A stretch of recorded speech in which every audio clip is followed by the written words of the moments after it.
This is a weekly test of the emergency alert system from the National Weather Service Forecast Office in Las Vegas, Nevada. This system is used to provide warnings and essential safety information during emergencies.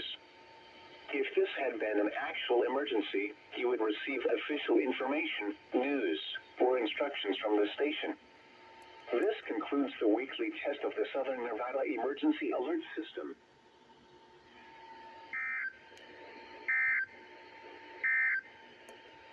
You're listening to NOAA Weather Radio Station WXL36 serving Las Vegas.